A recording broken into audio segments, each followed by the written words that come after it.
tardes, bienvenidos al tiempo de entrevista aquí en Canarias al Día en Mírame Televisión. Y hoy vamos a hablar de una herramienta muy útil, el Comisionado de Transparencia, un órgano que depende del Parlamento de Canarias y que nos permite a los ciudadanos, pero sobre todo también, por supuesto, por nuestro cometido, a los periodistas, tener un acceso directo a los datos, a la información pública. Y vamos a hablar de transparencia con el comisionado de transparencia Daniel Cerdán, el CID, que lleva en esta institución desde el año 2015, desde su creación, y ha sido sin duda su gran impulsor a lo largo de todos estos años. Daniel, muy buenas tardes. Buenas tardes a todos. Gracias por acompañarnos. La verdad es que han sido, bueno, pues desde 2015, no sé si hoy, echando una mirada hacia atrás, Daniel, se puede sentir satisfecho de todo lo que se ha avanzado y se ha avanzado todo lo que a usted le hubiera gustado cuando llegó a este cargo en su momento.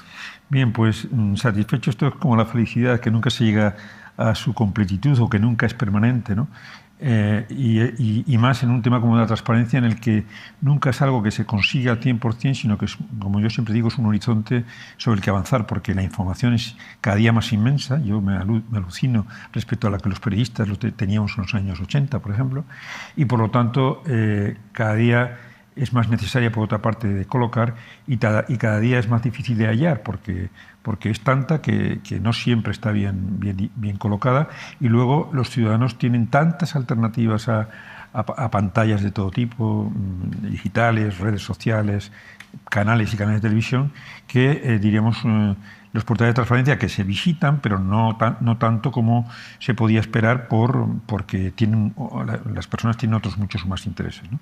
Pero en cualquier caso, en la transparencia de los portales en Canarias, en la medida que hemos implementado únicos en España, porque no hay un sistema igual en España, de que llevamos 6 evaluaciones continuadas, requiriendo no solamente a ayuntamientos y a instituciones públicas, las 98 Canarias, y en total las 340 entes dependientes, sino que en este conjunto de los años pues hemos evaluado también a más de 3.500, si lo cogemos todo, entidades públicas que recibieron dinero público, que gastaron dinero público y que están igualmente obligadas a tener un pequeño portal de transparencia, no como los públicos, pero a dar cuenta de lo que han hecho, por ejemplo, con la mayor riada de subvenciones que ha habido en los últimos 4 años, que fue la del COVID, que fueron 1.300 millones de pesos. De hecho, leía en una entrevista que le hacía al compañero Salvador La Chica en El Día que, por ejemplo, los contratos bajo sospecha o investigados judicialmente ahora del COVID estaban en el portal de transparencia. Sí, vamos a ver, nosotros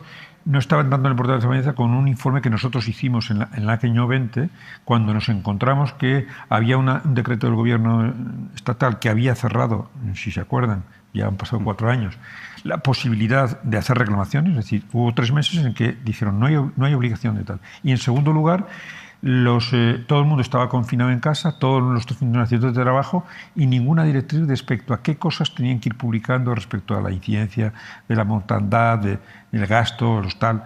Entonces nosotros se nos ocurrió hacer un cuestionario, lo mismo que en el que nosotros esto se hace la evaluación anual en base a un cuestionario de muchas preguntas que un programa, diríamos, consolida y da puntuaciones.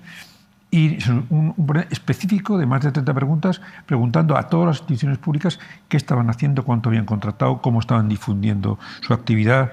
Es decir, y en base a eso, evidentemente lo presentamos como anexo al informe de aquel año, del año 21, porque eran datos del 20.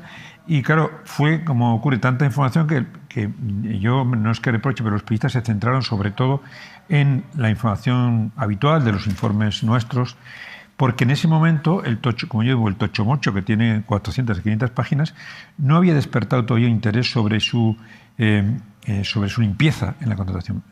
Todo el mundo pensaba que había que contratar muy rápido porque las mascarillas tenían que llegar ahí. Esto se publica en septiembre, se cierra en septiembre, y evidentemente ahí hay muchos contratos para el que quisiera profundizar en ellos, ¿no? Como también en la Base Nacional de Subvenciones.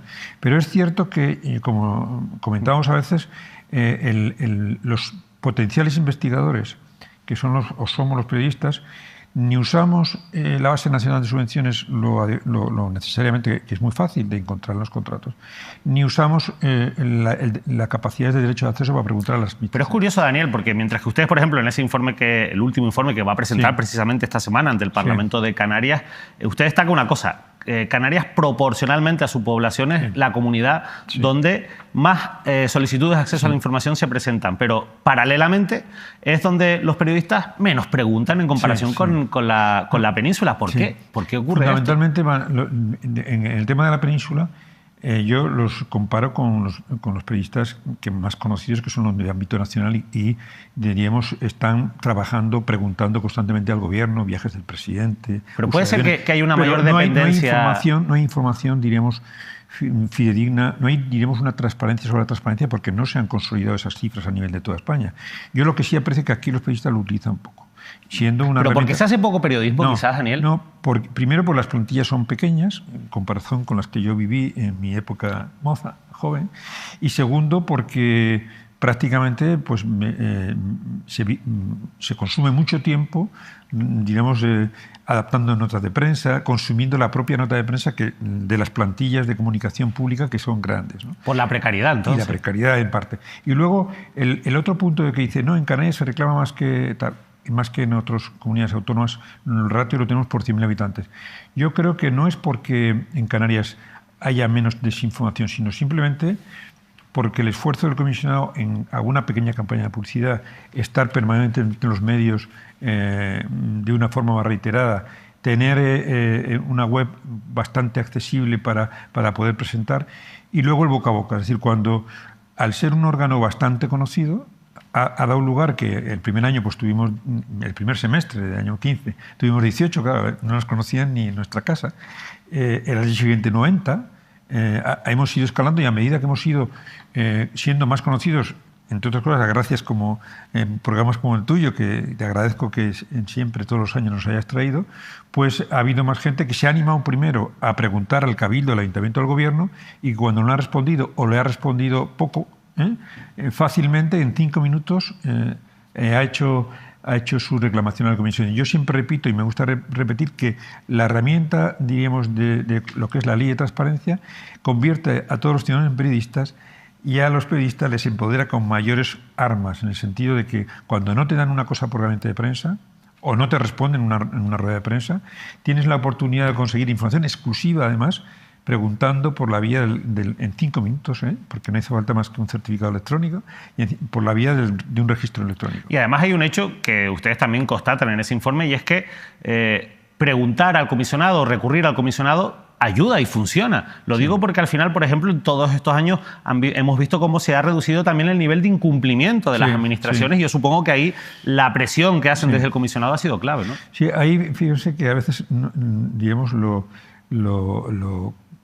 útil para ese cometido es lo de siempre. Es decir, cuando el comisionado tenía una plantilla de 3 o 4 personas muy pequeñita e íbamos produciendo centenares de resoluciones cada año, pues prácticamente no había aire para ir insistiéndole a los que no cumplían, es decir, llamándoles, mandándoles más requerimientos y diciendo, mira, que vamos a publicar la relación de incumplidores. Y eso, ese efecto reputacional que dice que a nadie le gusta aparecer como el peor de la clase, pues ha ido consiguiendo poco a poco que el nivel de incumplimientos, que era hasta de 1/3 prácticamente en los años, hasta el año 20, ¿no?, similar al de las otras 6 comunidades autónomas de las que tenemos referencia, que son las que, diríamos, controla o trabajan ante el Consejo Estatal de Transparencia, porque son comunidades no tienen comisionado como tal, pero tienen unos consejos. Entonces, ¿no? Ahí, solamente en esas 6 comunidades se conoce con perfección qué nivel de incumplimientos tienen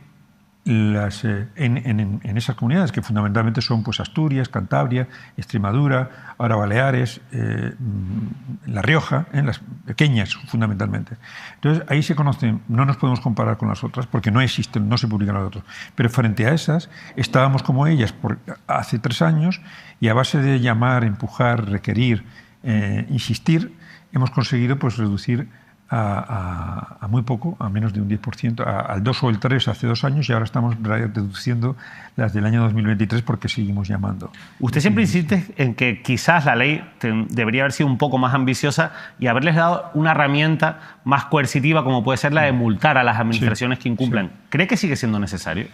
Yo sí, creo que sí, lo vamos a plantear en la despedida que hagamos cuando nos vayamos. Creo que lo voy a volver a plantear al Parlamento, como lo planteé más de una vez ya, porque si hubiera habido en el año 2019 ley de acompañamiento, entonces el Gobierno estuvo de acuerdo en introducirlas, porque habían sido experimentadas en Navarra y desde que se experimentaron en Navarra no hay ningún incumplimiento, porque nadie quiere pagar una multa de 100 euros diarios si se le pasa el plazo para contestar. De la misma manera que sabe que tiene que pagar la multa de 100 euros si se lo pone no un comisionado, ni un órgano, ni un juez, sino un señor, una señora autoridad como es un guardia civil de tráfico, por ejemplo, ¿no? Entonces, eso en Navarra ha producido que no haya incumplimientos, porque nadie quiere pagar multas. Entonces, yo estoy seguro que no sería lesivo para los órganos públicos y para los responsables públicos de Canarias, porque pasaría lo mismo, es decir, lo único que haría que entregarían, no iban a perjudicarse económicamente, porque lo único que harían es decir, si me pasó el plazo, como en Hacienda, si no te presentas, te pone un recargo. Entonces creo que a la postre, pues bueno, pues será positivo para el sistema, ¿no? Hay una cosa, Daniel, que es muy importante en todo esto y que quizás puede ser una de las patas que más cojea todavía dentro de la transparencia, y son los plazos. Sí. Da la sensación, o por lo menos personalmente, por mi experiencia, de que los plazos son demasiado largos, que a veces hay una información que requieres con urgencia, sobre todo desde un punto de vista periodístico, y tarda mucho. Claro, cuando nosotros hemos insistido en este asunto también, las administraciones nos dicen, o nos hemos encontrado con administraciones que no tienen personal específico para tramitar las cuestiones de transparencia. ¿Cree que ahí es donde han fallado, siguen fallando las administraciones, en la capacidad de tener a personas que se dediquen a facilitar el acceso a la transparencia? Y también, ¿cree que quizás, si eso se consiguiera, se podrían reducir esos plazos? Aquí hay dos situaciones diferentes. Las de las organizaciones grandes que sí tienen preguntas y sí tienen URIF, por ejemplo, en el Gobierno de Canarias tienen lo que llaman URIF, una unidad responsabilizada en cada Secretaría General Técnica, en cada consejería, de gestionar las preguntas que llegan. Evidentemente, también eso ocurre en los cabildos grandes, que son los que más tienen reclamaciones, y en los ayuntamientos grandes. Pero ya cuando uno baja a los ayuntamientos de menor dimensión, se encuentra con que algunos no tienen preguntas. ¿Cómo vas a tener un empleado si nadie te pregunta? Entonces, es cierto que la casuística es variada y efectivamente algunos pueden estar infradotados, como por ejemplo el Servicio Canario de Salud, donde se da una circunstancia extraña que me quiero aclarar, por cierto, antes de cesar, antes de irme, que hay un funcionario. Yo repetidamente en estos últimos años hablo de que mientras los ciudadanos y periodistas, que aparentemente tendrían que estar muy interesados, no usan la herramienta como creo yo que sería razonable que lo usaran, han empezado a crecer el número de funcionarios, es decir, como si fuera una transparencia interna dentro, es decir, que en la propia que utilizan estos mecanismos para reclamar información de todo tipo sobre oposiciones, exámenes, pruebas, exámenes ya cumplimentados que se los den anonimizados para comprobar si eran mejores que él hizo. Pero es decir, es una transparencia para adentro, ¿no? entre los propios servidores públicos, porque ellos mismos, que conocen la maquinaria, se dan cuenta de lo útil que es. Y eso, que lo iban a preguntar a su jefe de palabra, y su jefe decía, mira, me voy a tomar un café. Pues ahora se lo meten por registro, sabe que tiene un plazo, sabe que si no cumple pueden recurrir, y fácilmente, y sabe que nosotros en cuestiones de estas pues siempre van a obtener una estimación que recuerdo que es ejecutiva y que están obligadas a los administradores a entregar o a recurrir al Tribunal Superior de Justicia de Canarias. Cuando se ha recurrido, normalmente o mayoritariamente han ganado. Sí, de las 11 últimas, ahora han salido 2. Pasamos el año el 22 sin ninguna reclamación, pero hasta el 22 teníamos 9 y no habíamos perdido ninguna. Una a medias quizá porque fue por fuera de plazo, pero bueno, al final tuvo buenos resultados para la reclamante. O sea, con lo cual hemos tenido un ejercicio, yo creo que satisfactorio, ¿no? en peso de las sentencias perdidas. Y ahora hace poco nos han metido 2 que casi siempre puede recurrir cualquiera, ¿no? Tanto la administración como el ciudadano. Casi siempre recurre a la administración porque es el que tiene medios. Claro. El ciudadano dice, oye, pues para esta pregunta, contratarme un abogado, esperar 2 años, no sé qué. A la administración recurre, se permite ya, por lo tanto, esperar 2 años a entregar el papel y encima lo hace con dinero público, ¿no? Que entonces, pero bueno, yo creo que en su conjunto, aunque uno puede estar más insatisfecho a lo que me preguntabas Sí. de cuáles son las luces y las sombras de este periodo. Yo creo que en las portadas de transparencia la evolución ha sido grande. ¿Satisfactoria del todo? No, porque hay muchos todavía que están por debajo de 7. Antes me preguntaba si antes por sacar un 5 ya, pero es que sacar un 5 en el año 2017 pues ya estaba bien porque estaban empezando, estaban conociendo el sistema, estaban viendo la ley. Ahora creo que sacar menos de un 7, y se lo digo a los ciudadanos que tienen todas las tablas justamente estos días en los periódicos, publicamos el domingo la del Gobierno de Canarias, hoy está en la prensa, hoy lunes, las dos planchas de las casi 200 entidades municipales, los 98 ayuntamientos y sus entidades. Mañana estarán las de los cabildos y espero que al final de la semana las de los colegios profesionales y Cámara de Comercio, que también son semipúblicas. Es decir, ahí pueden perfectamente, además en las ediciones digitales de los periódicos también lo están poniendo, ahí pueden comprobar realmente quién se mantiene ahí con el apoderado raspado, con lo cual está cumpliendo la mitad para llegar a la mitad de la nota, pero tiene grandes lagunas, y creo que ahora es el momento, y espero poder reivindicarlo estos días, tanto en el pleno de mañana como el lunes en comisión, que tendré más ocasión de decirlo, de que es el momento en que ya, diríamos, aunque no hablamos nunca de aprobados y de no aprobados, sino simplemente de notas, que es el momento de pensar que alguien que no saque un 7 o un 8 diremos, tiene un déficit en transparencia. Eso en la publicidad activa, porque seguramente los ciudadanos cuando nos vean dicen, ¿qué es esto de qué puntúan? ¿No? Y lo que puntuamos es de los portales de transparencia que tienen que tener los principales, los cabildos, ayuntamientos, 100 y pico, 120 más o menos, obligaciones informativas, cosas que tienes que encontrar allí, y que las tenemos nosotros en nuestro mapa de obligaciones y saben qué cosas tienen. Hay algunos, no muchos tampoco, ciudadanos que denuncian, oiga, que no he encontrado aquí los contratos o que no he encontrado los currículos del personal eventual, y entonces nosotros activamos a raíz de la denuncia, activamos una petición de alegaciones y le decimos, oiga, cumpla este concreto ¿Pero tema. eso se puntúa? ¿Hay otra puntuación paralela? No, vamos a ver, lo que es difícil de puntuar, diríamos, eso se puntúa en base al nivel de las... Y si el gobierno tiene 160 obligaciones informativas, si tiene 150, pues de repente llega al 9. Claro, pero a lo mejor nos encontramos con una Y nos administración encontramos que con un 10 que no 9, tiene. un 9 en publicidad activa, pero que después cuando la gente le reclama... Claro. Lo otro es difícil, un muro, ¿no?, para la ciudadanía. Lo otro, en este momento, más que puntuarse, porque es difícil establecer puntuaciones entre entidades que tienen muchas demandas y 30 ayuntamientos que nunca les preguntan. En teoría ellos serían súper transparentes porque nunca han fracasado, nunca han dejado de tal, pero sí, y es el camino que vamos a tomar, y vamos a ver si lo publicamos esta semana, es la relación de ayuntamientos que no han entregado en su día información cuando lo han pedido, pero que además, teniendo una resolución del comisionado diciendo, oiga, que tenía razón el ciudadano, que tienes que entregarlo, porque no lo han hecho. Entonces, esos serían, diríamos, los auténticos incumplidores de la transparencia fuerte, como yo digo, que es la de saca información que no tienes en la web porque te lo pide alguien, un periodista, un tal. Y a mí me consta que tú, por ejemplo, que has sido usuario de tal, a veces has encontrado pues muchas resistencias, muchas tal, entonces a entregar la información. Y bueno, yo sé que a veces sería más útil que se entregara pronto, como tú dices, cuando urge, pero también es cierto que muchas de las informaciones para reportajes, para tal, aguantan 80 días. Sí, a lo mejor no puedes tener información de sucesos. Decir, dígame usted a quién ha detenido ayer, aunque anonimizado con sus nombres, pero de otras materias. Ahora, esto que se discute tanto, por ejemplo, de estos días, que están de actualidad,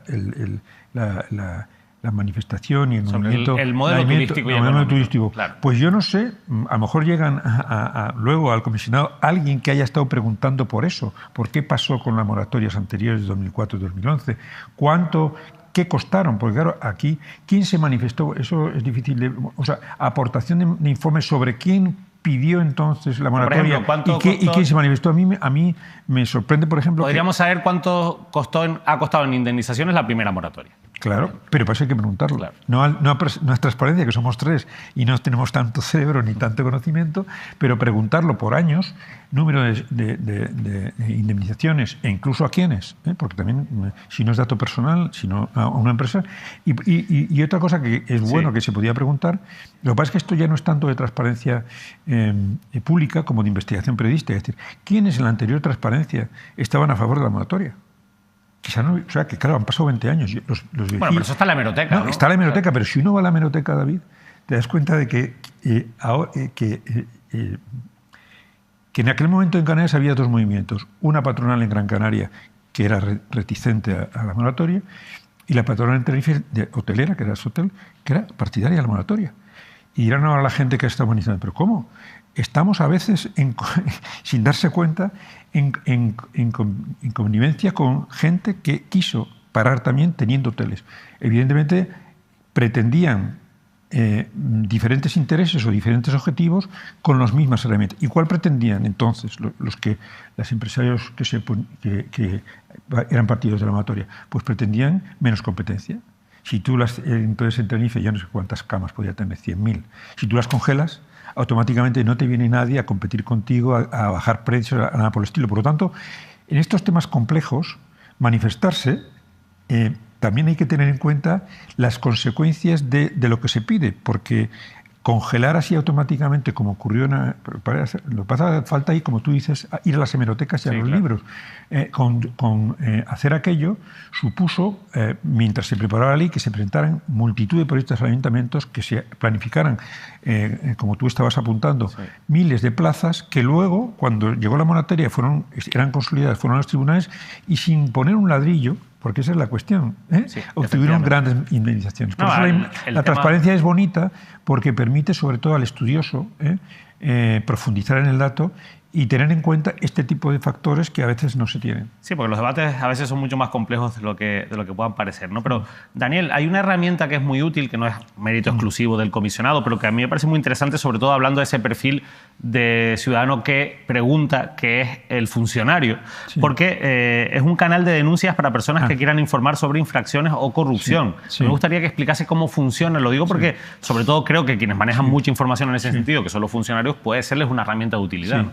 Eso es una herramienta que, derivada de una directiva de la Unión Europea que se aprobó en Europa en el primer trimestre del año pasado, y nosotros había unos plazos a todas las administraciones para instalarla, y nosotros la pusimos, me parece que a mediados de año, en junio.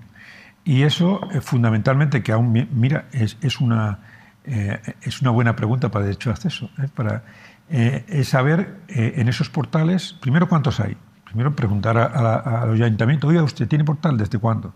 Segundo, ¿cuántas preguntas le han presentado? Al menos matemáticamente. Y a lo mejor, fíjate, esto no lo he pensado, si incluso, seguramente hasta que no acabe la investigación no va a poder decir, oiga, si están cuestionando a este jefe de servicio, a esta persona, hasta que no acabe. Pero el saber el nivel de uso que eso tiene, eso basta con 5 minutos cada 6 meses presentar la misma pregunta. ¿Vale? Entonces, por ir un poco más al fondo de tu pregunta, eso implica el derecho a cualquier ciudadano a, como lo mismo que preguntar, a fácilmente, vía registro electrónico, como la declaración de la renta, como una pregunta, con el certificado, llegar allí y utilizar ese canal propio, que es muy anónimo. No lo ve, en el caso del comisionado, no lo ve más que un funcionario, el que se supone que es el control ético de la institución. Y él ve y él entiende, a partir de, si llega una denuncia, por ejemplo, oigan usted, que el comisionado o este funcionario o tal me ha puesto una mala nota o ha tenido una mala práctica o alguien en un contrato tuvo una mala práctica, se lo dio a un familiar por un sobreprecio de mercado, lo que sea. Entonces, ese canal, la gente puede meter su denuncia o su queja con la garantía de que hay una garantía de anonimato y que ese funcionario que claro, lo tiene que tratar un propio funcionario es el que abre de alguna manera a la vista de la consistencia de lo que ve, abre o no abre en diligencias o investigación y de alguna manera hace una propuesta de cierre, ¿no? Entonces, yo imagino que como pasó con la transparencia, que al principio nadie la conocía y recibíamos pocas preguntas, esta será una herramienta que irá teniendo más uso, aunque espero que diremos, en la medida que este tipo de herramientas, la transparencia o los portales de denuncias, van obligando a todo el aparato público a actuar mejor, pues se guardarán más las... Ahora, por ejemplo, para hacerte una idea que me ha venido a la mente, y que a veces los olvidamos, casos del pasado. Hace un año más o menos, por ahí, se produjo en Gran Canaria un gran escándalo mediático diciendo que unos funcionarios que dependían del antiguo consejero de Sanidad, Morera, pues no había todavía portal de denuncias y quejas, pero denunciaron por abuso laboral, por este tipo de cosas, ¿no? En público, no a través de un canal de denuncias. Eso se quedó muerto de alguna manera 4 o 5 meses, era la administración anterior del Servicio Canario de Salud, y cuando pasa la legislatura, justamente cuando acaba la legislatura, la persona afectada, el que había sido consejero de Sanidad, del Partido Socialista, curiosamente, en un periodo del mismo mandato, es decir, del Partido Socialista, porque este problema se plantea dentro del mandato del Partido Socialista del Gobierno. Pues se acaba la legislatura y el señor Morera nos presenta insiste primero al Servicio Canario de Salud de que le entreguen las diligencias que han hecho, porque han pasado meses, su reputación está muy machacada y ni sabe lo que ha ocurrido, ni hay resolución, y entonces, pues como no se lo dan, viene el comisionado. El comisionado pide alegaciones, hay un cierto peloteo en que si el Hospital Negrín, que si el Servicio Canario de Salud, que si la Consejería, y al final justamente 3 meses después se sabe por una escueta nota pública, así como aquello abrió titulares y páginas en una escueta nota pública que también, que eso suele pasar, pues que se había archivado. Es decir, que el equipo el gobierno tiene una regla no recuerdo el nombre, una regla para investigar este tipo de cuestiones, para todas las consejerías, de nombramiento de un equipo, de funcionarios, tal. Bueno, pues el equipo que se reunió para contrastar las acusaciones concluyó diciendo: aquí no hay materia. Claro, lo lógico es que después de que te han perturbado... Hombre, lógicamente, pero... Pues él defienda lo mismo que el ciudadano aspire a tener el expediente completo. Porque sabe quiénes... Porque fueron manifiestamente los que le denunciaron, pero no saben qué dijeron completamente y no sabe qué actividades hicieron. De la misma manera que en un procedimiento penal un incausado tiene derecho, incluso antes de la sentencia, a la apertura del sumario y a ver el sumario, parece evidente que en un procedimiento de este estilo sancionador a la parte afectada se le dé audiencia o conocimiento del expediente incluso antes de que se falle. Lo que no parece lógico es que tenga que recurrir al comisionado para tener esa información, claro. Pero como es información pública, pero como es información pública, antes antes de las leyes de transparencia tendría la ley de procedimiento administrativo, porque era mucho menos potente, ¿no? Pero ahora con la ley de transparencia, por eso yo digo que aunque no se usen mucho, aunque la gente no vea mucho los portales, diríamos, tanto los funcionarios públicos como los políticos saben que les pueden plantear estas cuestiones y por lo tanto trabajan mejor. Porque saben que en un momento determinado sus malas prácticas, si las tienen, que cada vez son verificables en el portal de transparencia, o alguien va a preguntar y lo va a poner. Y va a quedar un registro, que eso a veces, como usted decía antes, es muy importante porque a nadie le gusta salir en las estadísticas negativas, ¿no?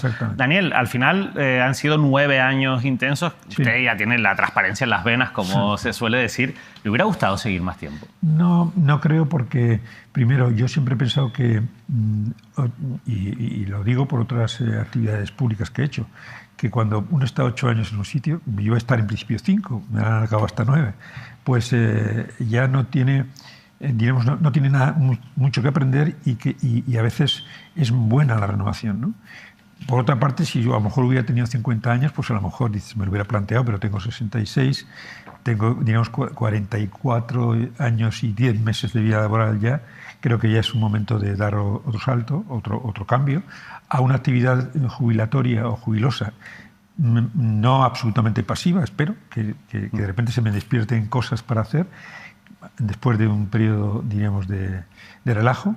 Y bueno, informadores somos, yo soy periodista como tú, ¿no? Eso no lo sabe siempre la audiencia, y ese gusanillo de la información, pues yo creo que... A ver si va a acabar usted recurriendo al comisionado de transparencia para después hacer algún reportaje. No creo, porque yo creo que al menos en unos años, yo si hago preguntas seguramente será pues al ámbito nacional y no interferiré en el sistema actual. No, lo que sí, si me preguntan la gente en cuanto a consejos, en cuanto, oiga, esto es reclamable o no reclamable, pues evidentemente a nivel particular, pero yo creo que a la nueva comisionada habrá que dejarle que, lógicamente, que dé su propio impulso y su propio impronta al comisionado. Daniel, precisamente, lo decía usted es periodista con años de experiencia en la comunicación en medios privados, también con años de experiencia en la comunicación institucional.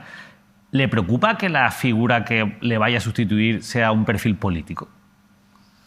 No necesariamente, porque yo creo que a las personas hay que, evaluarlas por sus resultados y por lo que son y por sus resultados, no tanto porque hayan sido antes concejales o alcaldesas, como por ejemplo... En este caso Noelia García, que es la exalcaldesa de Los Llanos. Jerónimo Saavedra había sido justamente antes alcalde de Las Palmas y ministro y presidente del gobierno. Pero lo ideal no sería un perfil más independiente sin tanta vinculación política.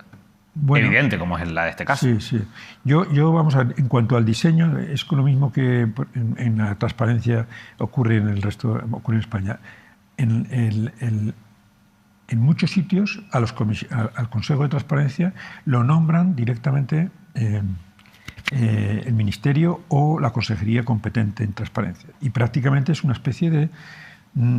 tiene un poquito de autonomía personal. Si el consejero es legal, no presionará mucho, pero tiene una cierta capacidad de influencia más bien con los presupuestos. Si tú te hago un presupuesto, pues tal. Para mí eso tiene mucho más importancia en la independencia, en la capacidad del órgano, que el hecho de que haya sido antes tal, porque haya sido antes haya tenido responsabilidades públicas, porque lo que tampoco puede ocurrir y es tal es que aquel que haya tenido responsabilidades públicas por haberse dado al servicio público 10, 20 años, se convierta ya en alguien que para este tipo de funciones que son un poco como para senior, para gente con cierta experiencia de atrás, pues poco menos que se le prohíba. Otra cosa es el que sí parece más interesante, que aún existiendo esa posibilidad de que todos puedan, ya le digo que ha habido muchos, ¿no? Que todos puedan proceder antes de una responsabilidad pública, pues hubiera una cierta concurrencia, como ha ocurrido, pues qué sé yo, aunque fíjese que en este país, como no tenemos la costumbre, casi siempre han fracasado. Si recuerda, hubo una convocatoria para cubrir las 12 plazas de la televisión española en el Consejo, ¿no? con pruebas de currículums, de defensas de proyectos, etcétera, etcétera, y se quedó nada de borrajas. Los intentos también últimamente en Canarias de constituir un Consejo de la Televisión, que todavía no tenemos, extrañamente, en base a que la Cámara directamente entrevistara, evaluara a una serie de candidatos potenciales, tampoco han funcionado, ¿no? Entonces, a mí me parece más que tiene que ver con la calidad humana y técnica de la persona y luego que sería, digamos, un modelo perfectible que efectivamente hubiera, como va a ocurrir ahora, lo estamos comentando, una selección con concurrencia en los puestos directivos de la televisión. Es una reflexión interesante, Daniel. Tenemos que ir despidiéndonos. La verdad es que por nuestra parte darle las gracias porque al final la transparencia para los que nos dedicamos a esto es algo fundamental. En 2015 no había nada. Hemos pasado a tener una ley necesaria para poder obligar a nuestros políticos a que sean transparentes. De esto también hemos hablado en muchas ocasiones, pero sobre todo a tener un comisionado que le ha dado impulso a esa ley y que le ha abierto las puertas, en este caso, a muchos ciudadanos, pero también a muchos profesionales de la comunicación y de la información. Daniel, por nuestra parte darle las gracias. La verdad es que ha sido un placer durante todo este recorrido haberla acompañado, estar muy pendientes de su labor y haber recurrido en ocasiones al comisionado de transparencia. Yo creo que el papel de los medios para que las personas, los ciudadanos lo usen, es fundamental, porque si los medios usan la herramienta y llegan a esta mesa y cuentan, oiga, hemos preguntado por ley de transparencia, que a veces no se dice, a veces tienen la información y no se dice, no, esto lo hemos conseguido porque lo hemos preguntado por registro, o porque no nos lo dieron, pero luego el comisionado. Ese tipo de información alimenta mayores preguntas de los ciudadanos y, por lo tanto, mayor control a las instituciones. Además de que es información sobre la información, porque para mí creo que es relevante el hecho de que una administración, por ejemplo, no te dé una documentación cuando la pides y tengas que recurrir a un comisionado de transparencia. Ya ese dato de por sí es información y debería estar en la información y debería comentarse, ya solo porque creo que es relevante. Daniel, nos tenemos que despedir, de verdad. Muchísimas gracias, ha sido un placer. A ustedes ha sido también para mí muy grato, no solamente esta vez, cada vez que estaba en Mírame, siempre me he sentido muy bien. Bueno, a lo mejor no es la última, a lo mejor vuelve ya pues cumpliendo con esas otras inquietudes profesionales que siempre tendrá. Nosotros nos despedimos. Les invitamos, eso sí, a que sigan utilizando siempre la herramienta del comisionado de transparencia. Eso les va a ayudar a estar más cerca de las administraciones públicas y sobre todo a tener acceso. Yo tengo muchas personas que no se dedican incluso a la información y que por problemas incluso que han tenido a nivel vecinal de sus municipios han recurrido al comisionado de transparencia y eso ha sido muy útil. Incluso han recurrido al comisionado de transparencia para algunas cuestiones jurídicas en las que necesitaban una serie de datos para poder, por ejemplo, emprender una demanda o una reclamación contra una administración pública. De verdad, las posibilidades que les permite y que les brinda el comisionado de transparencia son muy amplias y seguro que si lo prueban se van a enganchar. Así que yo les invito a que sigan exigiendo a las administraciones que sean transparentes. Nos despedimos, les dejamos con la programación habitual y volvemos mañana con más análisis de la actualidad aquí en Canarias al Día.